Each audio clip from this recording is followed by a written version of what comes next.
আপনারা স্ক্রিনে যে এখন পিকচারটিকে দেখতে পাচ্ছেন, একটি বেড়ালের পিকচার, এই পিকচারটি কিছুদিন আগে সেল হয়েছিল $19,000। ঠিকই শুনছেন।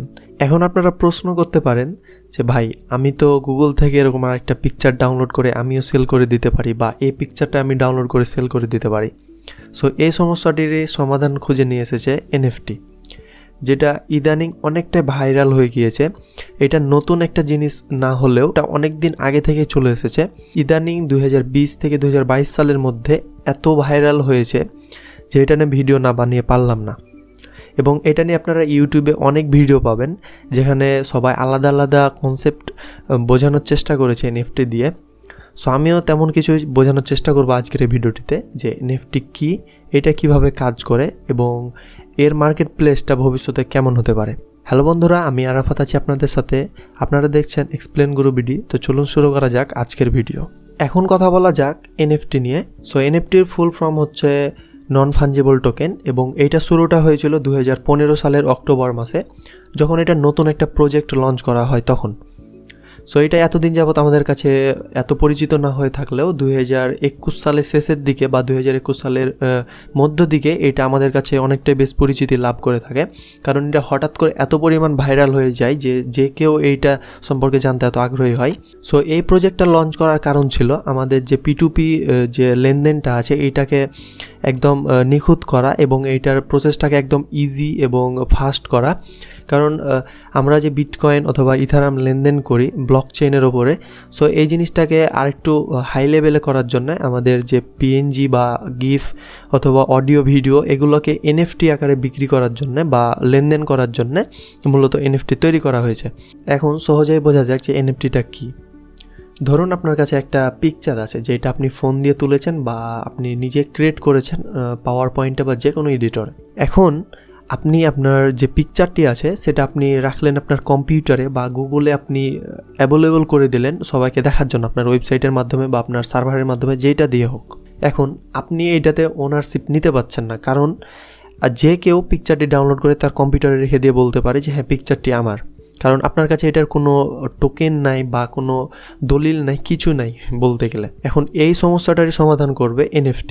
এখন আপনি যদি আপনার পিকচারটিকে নেওয়ার পরে আপনি যদি হচ্ছে যে কিছু ডলার পরিমাণ যদি ইথারাম বা যেটা BSC বা বাইন্যান্স স্মার্ট চেন যে ডলারটি আছে এইটার মাধ্যমে আপনি যদি ব্লক চেনে মিন্ট করেন, আপনি মিন্ট করার সাথে সাথে আপনাকে একটা টোকেন দেওয়া হবে যেটা আপনার নামে রেজিস্টার থাকবে। সো কেউ যখন এই পিকচারটি দেখবে তখন সে বুঝতে পারবে যে এটা আপনার নামে রেজিস্টার আছে, কারণ আপনার ওখানে টোকেনটি আপনার ওখানে শো করবে, এবং টোকেনের অ্যাড্রেসটি যেহেতু আপনার কাছে আছে, সো আপনি এটার ওনার। এখন আপনি যদি এইটা আমাকে সেন্ড করেন, তাহলে এটার মাঝে কোনো মিডিল সার্ভার থাকবে না বা কোনো থার্ড পার্টি সার্ভার থাকবে না, যার কারণে এই আদান প্রদানটা একদম সহজ হয়ে যাবে। মূলত এই কাজটাই করে NFTটি। সো এখন বলা যেতে পারে যে আপনি যেহেতু আমাকে সেন্ড করলেন, এখন এইটার ওনার কে হবে? সো এটার ফার্স্ট ওনার হবেন আপনি, যেহেতু আপনি এটাকে মিন্ট করালছেন, এবং আমি যতক্ষণ কাউকে সেন্ড না করব বা এটাকে সেল না করব ততক্ষণ পর্যন্ত আমার কাছে যতক্ষণ পর্যন্ত পিকচারটি থাকবে ওটার অরিজিনাল ওনার থাকবো আমি। এখন আগেকার দিনে কি হতো, যে কোনো একটা পেন্টিং এক্সিবিশনে আপনি ধরুন গেছেন, ওখানে অনেকগুলো পেন্টিং ঝোলানো আছে।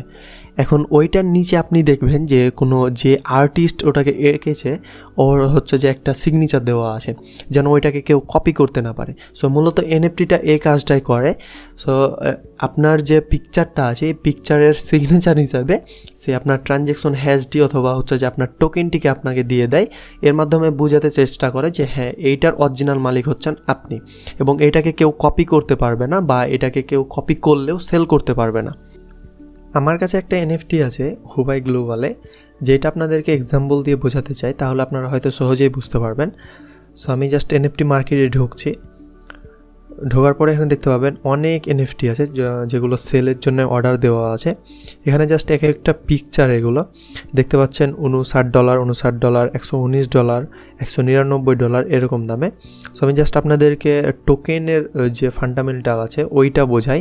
সো আমি জাস্ট আমার NFTটা দেখাচ্ছি। এইটা হচ্ছে আমার একটা NFT, এবং এইখানে দেখতে পাচ্ছেন এখানে একটা নাম্বার দেওয়া আছে যে আমার NFT সিরিয়াল নাম্বারটা কত। এবং এইটা কতটা সিরিয়াল নাম্বারের ভিতরে কত পজিশানে আছে। সো এখানে দেখতে পাচ্ছেন এইটা 40,000টা এই এনএফটিটা তৈরি হয়েছে এবং এইটার মধ্যে আমারটা আছে 3689-এ। সো আমি যদি এইটার ওপর ক্লিক করি, সো এখানে দেখতে পাচ্ছেন যে এইটা হচ্ছে আমার কন্ট্যাক্ট অ্যাড্রেস, মানে এটাই হচ্ছে আমার টোকেনের অ্যাড্রেসটা যেটা আমি ওনারশিপে আছি আপাতত। এবং এইটার ক্রিয়েটর হচ্ছে INFT এবং এইটা ক্রিয়েট করার পর এবং এইটা হচ্ছে তার টোকেন অ্যাড্রেস। এই যে এখানে যেটা দেখতে পাচ্ছেন, এই যে যেটা আমি কপি করলাম আপাতত, এইটা হচ্ছে তার টোকেন অ্যাড্রেস যে এটা তৈরি করেছে। এইটার ছিল এই এনএফটিটার এই মালিক ছিল ফার্স্টে এবং এর কাছ থেকে যেহেতু আমি টোকেনটি পেয়েছি অর্থাৎ এনএফটিটি পেয়েছি, সো আপাতত আমি এটার ওনার হচ্ছে আমি। এই যে দেখতে পাচ্ছেন এইটা হচ্ছে যে আমি ওনার এবং এইটা হচ্ছে আমার অ্যাড্রেস। সো মূলত এনএফটিটা এভাবেই কাজ করে এবং এইটা জাস্ট একটা পিকচার। এখানে যে কোনো ধরনের পিকচার হতে পারে যেটা আপনারা ইউজ করতে পারেন আপনার এনএফটিটা তৈরি করার জন্য অর্থাৎ মিন্ট করার জন্যে। আপনারা স্ক্রিনে যে এখন একটা পিকচারটি দেখতে পাচ্ছেন, এটা 5000 পিকচারের কম্বিনেশান একটি এবং এই পিকচারটি সেল হয়েছে $69 মিলিয়ন, $69 মিলিয়ন এই পিকচারটি সেল হয়েছে। এটা একটা এনএফটি আকারে এবং এত হিউজ পরিমাণ দামে সেল হবে এনএফটি কেউ কোনো দিন ভাবতে পারেনি, যেটা বিটকয়েনকেও ছাড়িয়ে গিয়েছে।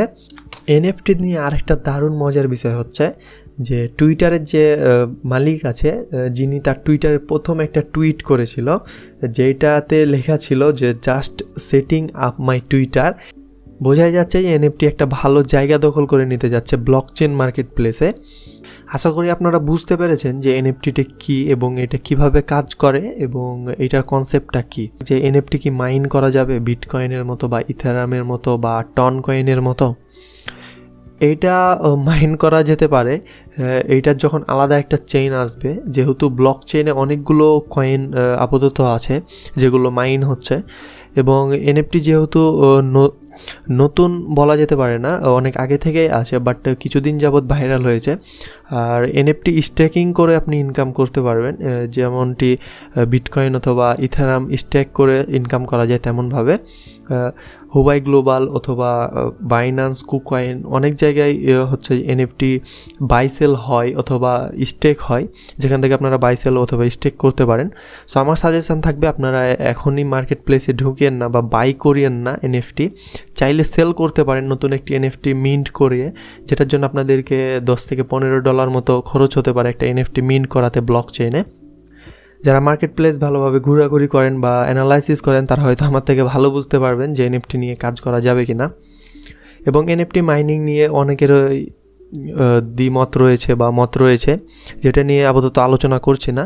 এবং ভিডিওটি ভালো লাগলে অবশ্যই একটি লাইক দিয়ে দিবেন, আর চ্যানেলে যদি নতুন হয়ে থাকেন অবশ্যই চ্যানেলটিকে সাবস্ক্রাইব করে দিবেন। এবং আমি আমার এক্সামের কারণে আপাতত ভিডিও রেগুলারলি নিয়ে আসতে পারতেছি না, সো ট্রাই করব ভিডিওগুলো একটু তাড়াতাড়ি নিয়ে আসার জন্য। যারা যারা চ্যানেলটিকে সাবস্ক্রাইব করেছেন তাদের অসংখ্য ধন্যবাদ। দেখা হচ্ছে নেক্সট কোনো ভিডিওতে, ততক্ষণ পর্যন্ত ভালো থাকবেন, সুস্থ থাকবেন। আল্লাহ হাফেজ।